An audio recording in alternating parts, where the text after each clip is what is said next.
Hi, it's me, a guy whose audience has reached such a size that he's anxious about everything he says on camera, because he realizes that it doesn't matter how carefully it's phrased, someone out there is gonna have the most bad faith interpretation of it. You know, I might just be overall too anxious of a person to be a YouTuber, but I'm also not good at anything else, so... Last year I made a video looking at some content from the YouTube channel Freedom Tunes, which produces animated comedy sketches from a far-right perspective, the majority of which are trying to roast all people and opinions to the left of said perspective. But in my opinion, they fail to do that effectively because most of what they're shooting down are just straw man arguments, beliefs that aren't really held by anyone but are portrayed and criticized as if they're extremely common. I can't believe those cowards didn't cast a trans as Zelda, like all the fans wanted. Disgusting. Hunter was perfect for that role. Ah yes, the live-action Zelda actress not being trans, an issue that's at the top of mind for every American. I personally think Kamala refusing to take a firm stance on it is what lost her Michigan. The videos are also, in my opinion, just not very funny. But the channel has kept producing them in the past year, so I thought it might be fun to watch a few and see if they've improved in any of those areas. But first, I'd like to thank my friends at Bellesa Boutique for sponsoring this video. Now, it's Bellesa's mission to empower everyone to embrace, explore, and celebrate their sexuality. And together, we're literally giving away free toys or gift cards to anyone who signs up for the giveaway linked below. They have products available like the Thump, which utilizes Bellesa's improved pleasure jet technology to do it all. It vibrates, suctions, and as the name suggests, thumps. The Ultra Blow, which has 8 thrusting and rotating speeds and ribbed inserts for maximum pleasure. I don't know about you, but I could not pull off those wild moves with just my hand. The Tush, which is rechargeable and remote controlled, and whether you prefer a gentle hum or powerful pulse, not unlike Taco Bell's nacho fries, it always hits the spot. Also, I know a lot of you will want to check out the LGBTQ+ section of their site, designed to celebrate every body, identity, and kind of desire. We're talking strap-ons, we're talking harnesses, all designed to help you explore, connect, and feel empowered in your pleasure journey. Again, free toys or gift cards to anyone who signs up for the giveaway linked below. And thank you again to Bellesa Boutique for sponsoring this video. So let's start with People from 1750 React to 2026, which depicts exactly that. The present day being described to men in colonial times. Imagine an advanced future where you can travel miles in mere minutes while sitting perfectly still, using an incredible horseless travel chamber. Ooh. But select travel chambers have a crazed man with a knife who's allowed to stab you. Why? That's how the future works. No, you can't just say, that's how the future works. A dystopian story needs to have some kind of logic to it. Oh? Also, if people in the travel chamber can do whatever they want, they would simply stop the crazed man first. You can't do whatever you want. The crazed man can do whatever he wants. You would go to jail. What? Why? Well, then someone would likely kill the crazed man while he attacked. Not if he's African. Not if... What? You can never, under any circumstances, stop an African from hurting you on the horseless travel chamber, or you go to jail.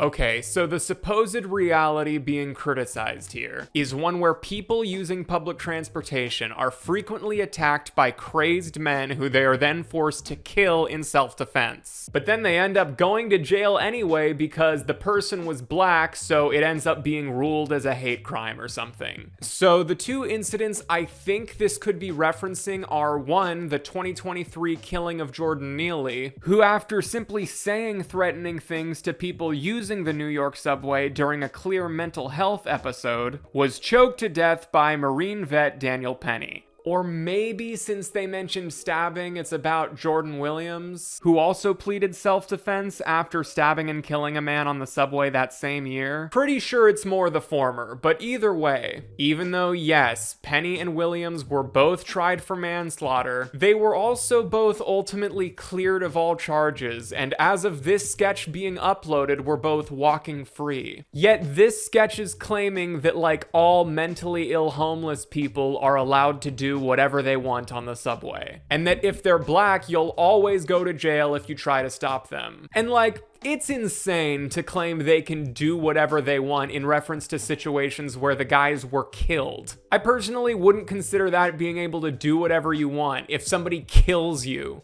So is this video's beef just with the fact that people like Daniel Penny were tried at all? That these situations are ever even questioned or investigated? Like people should just be able to freely murk anyone on the subway they claim to feel threatened by? Honors system? Because I disagree. And just personally think it's weird that the first solution you propose to the presence of mentally ill homeless people on public transportation is that people should be allowed to kill them. Here's another wild tale. In the same future, you can travel on an incredible flying machine that soars through the skies. But you have to let them rub you all over your body before you can go on the flying machine. All over your body. Why would you have to let them rub all over your body? Because Mohammedans wish to crash the flying machines into buildings.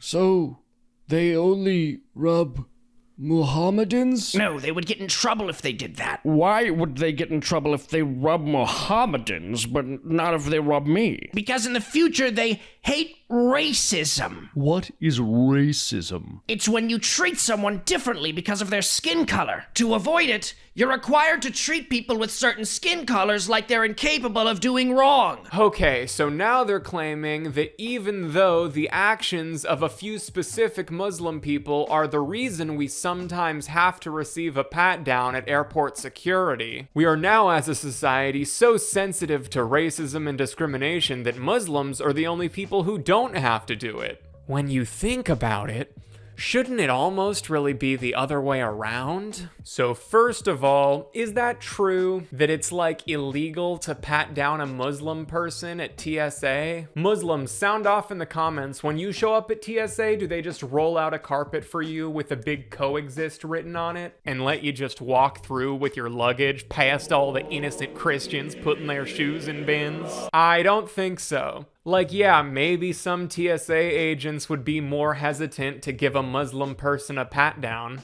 Muslim person a pat-down. To avoid being accused of racial or religious profiling. Isn't the awareness of that just the result of Muslim people being disproportionately hassled by the TSA in the first place? Personally, I say we just get rid of TSA altogether. I mean, I already made the dangerous decision of getting onto a compressed metal air tube in the sky. If it ends up getting hijacked, that's kind of on me. Also, note that he just said, Mohammedans wish to crash the flying machines into buildings. Not a specific group of radical Muslims, just members of the religion in general. Explain how that's any different from me saying as a blanket statement that Catholics like to touch kids, just because some have. The men then ask the storyteller how such a nonsensical future is possible. Yes, even the most insane despot would never govern with such mad policy. Yes, and the subjects would revolt if they did. Oh no, in this future, every Western nation is a democracy. We're to believe the people choose this. That lets women vote. Okay, whole thing makes sense now. Okay, so I don't know why I would make any good faith assumptions about the worldview of the guy who writes these, but I don't actually think he was trying to imply with that punchline that he doesn't think women should have the right to vote. Just don't think he'd express a take quite that sizzling hot on Maine. And really was just trying to make fun of the beliefs of colonial men. But it was presented similarly enough to the opinions he was genuinely trying to express in this video that it makes it kind of hard to tell. well. I know a lot of people commented on my last Freedom Tunes video saying that I didn't understand satire. Yeah, it's over the top and exaggerated. That's what makes it funny. And it's like, I understand that, but it at least has to be based on something that's actually happening. But homeless people aren't allowed to act with impunity on public transportation. Muslims aren't exempt from going through TSA. The reality videos like these are supposedly exaggerating for comedic effect almost always doesn't exist in the first place. So to close out this video, I wanted to talk about not a specific Freedom Tunes sketch, but the way several of the sketches portray and generally discuss undocumented immigrants. People were singing out in the square. Minnesota had no more mats out for prayer. Housing was cheaper and rates were down without all those Somalian migrants around. Specifically this moment from a comedic recap they did of the year's events so far. All right, time to deport a child rapist with 87 prior arrests.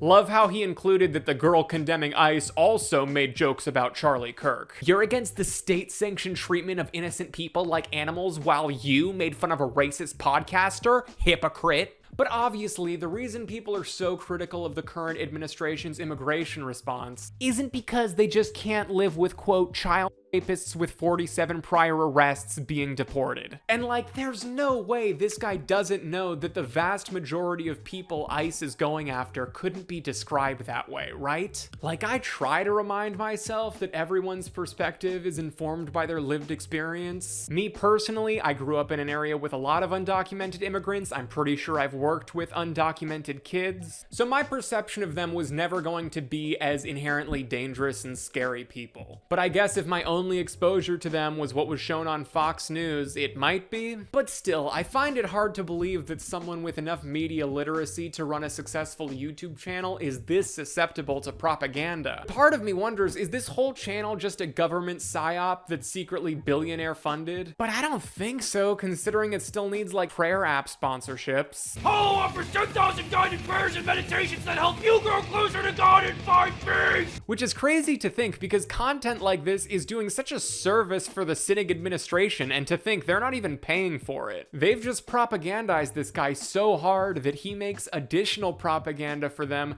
just based on his sincere belief in it. Also, like, the guy that makes these is a devout Catholic. He's made that very clear in other videos. And I know it's probably a tired gotcha at this point, but does he really think that Jesus, I was a stranger and you welcomed me Christ, would be proud of him portraying immigrants like this? And I know some will argue he's just expressing his political opinions with his content, which is exactly what I'm doing. But I don't know, it feels different when the vast majority of your political opinions are just defending the actions of the sitting administration.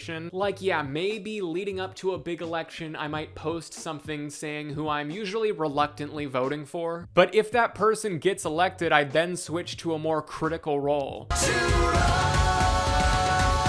And definitely wouldn't continue to publicly glaze all their actions after they're in power, especially if those actions were anything like those of the current administration. I feel the closest I would come to egregious bootlicking like this is occasionally I'll like a post of Zohran being charismatic. I've allowed myself to baby girl one politician as a treat, but that's the mayor of a city that I don't live in. But I feel the kissing the ring energy of it all is also what keeps a lot of these from being funny. That they're making fun of the common man and defending the ruling class. Comedy and satire has historically been most effective when doing the opposite, when punching up. Whereas most of these just feel like joining the king in laughing at the peasants. Alright, hope you've enjoyed this entirely uncontroversial video that definitely won't piss anyone off. Now, if you'll excuse me, I have to get back to playing Tomodachi Life Living the Dream because it's the only place I feel I have any power. Bye.